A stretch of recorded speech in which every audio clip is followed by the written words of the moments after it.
Page 33, cookie jar.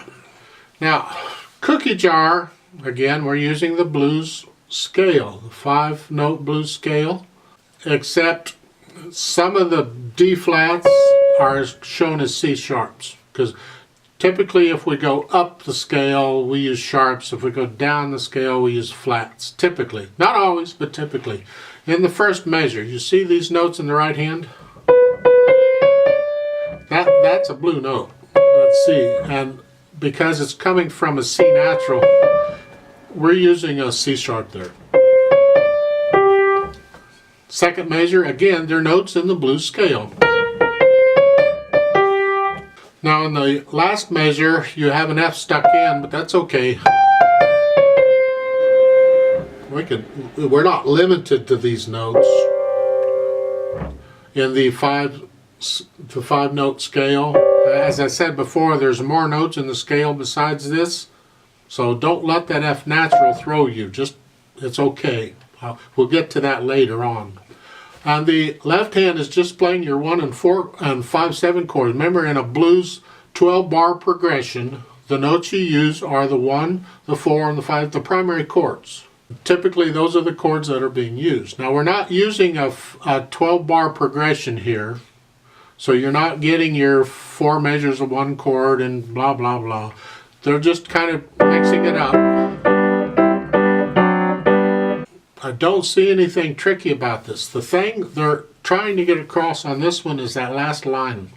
The last line is repeated, and it can be repeated any number of times. But this is where the different people in the ensemble can improvise.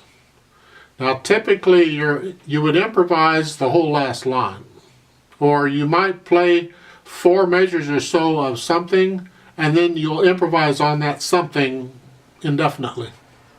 Until you get tired, and then somebody else will jump in and they'll start playing and they'll improvise, and then you play background or something. You just play rhythm or chords are in the background, and they're improvising until they get tired, and then somebody else comes in. Until, of course, then when the trap set wants to come in, then everybody, good luck, because the trap set's going to drown everybody out and they're going to go crazy. That's usually the way it works, I think. But that's okay. However, for this little exercise, we're only going to play the last line twice. I'm just going to repeat it 1 time. But if you're playing with another person and they want to improvise and you want to improvise, you can do that last line any number of times. Now, when we do the acoustic jamming, there is a line for that at the bottom. I'm going to play that while you play Cookie Jar. And when you get to that last line, I'm going to play that twice. We're going to repeat it 1 time, but again, you can repeat it any number of times. The kicker here is that when you're done repeating it, you're not done with the piece. There's a DCL fine.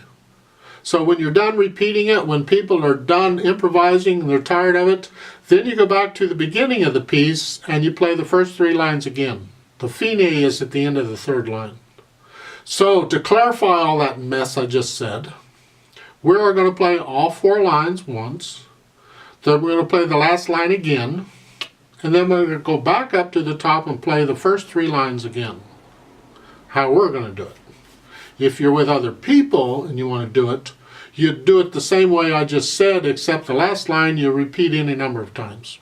So let's talk a little bit about this improv. You get 2 measures to improvise, and hopefully by now you got some ideas, because they gave them to you on page 32.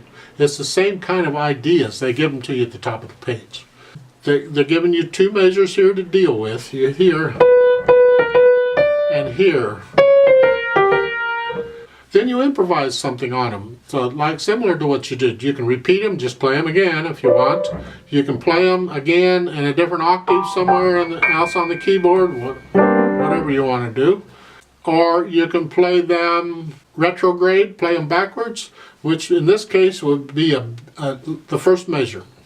Retrograde, it would be a D, B, and then a B flat B, B. That's retrograde to the first measure. In the second measure, it would be a rest on the first beat, and then you'd play a B, and then a G, B flat as 8th notes, and then a C, D flat as eighth notes. So it's rest. But you have to end on a G when you're done.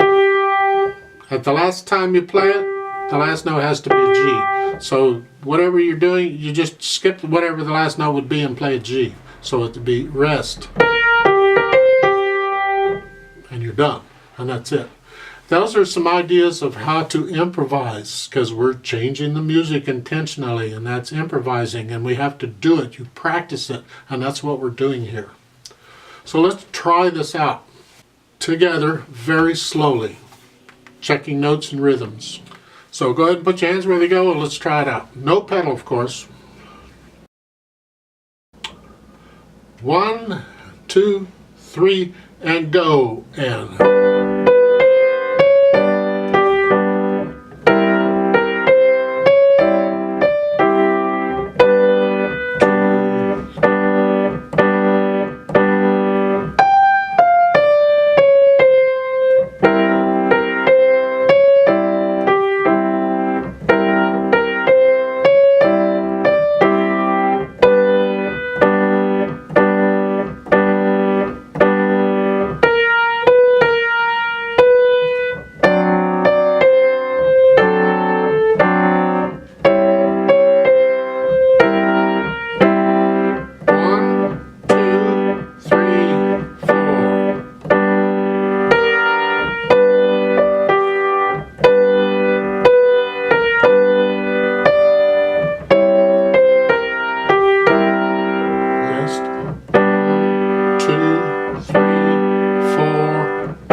the top.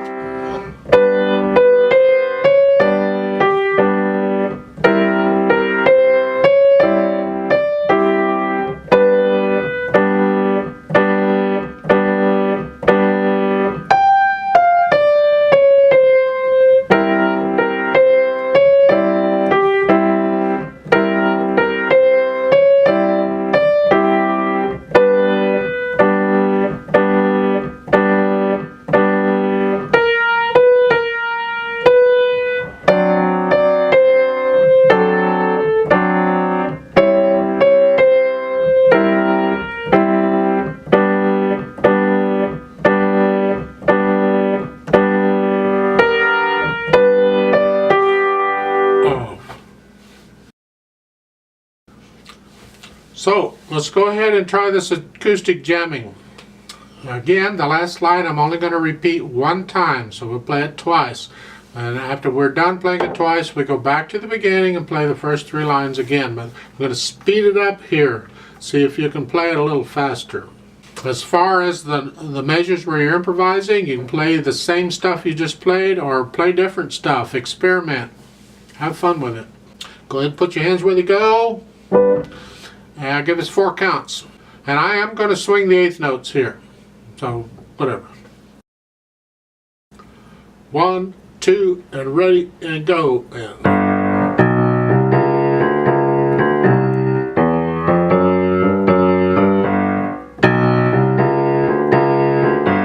2, 3.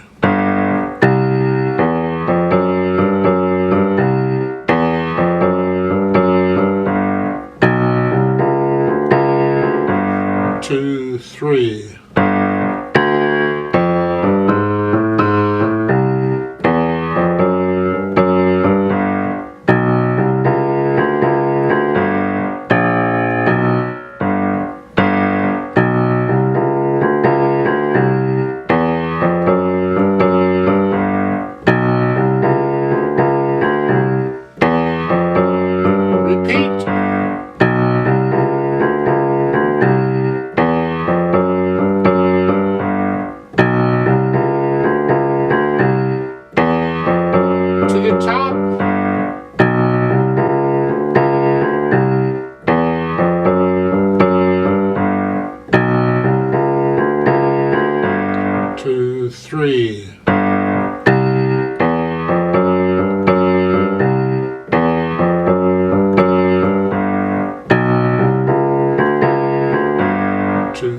3.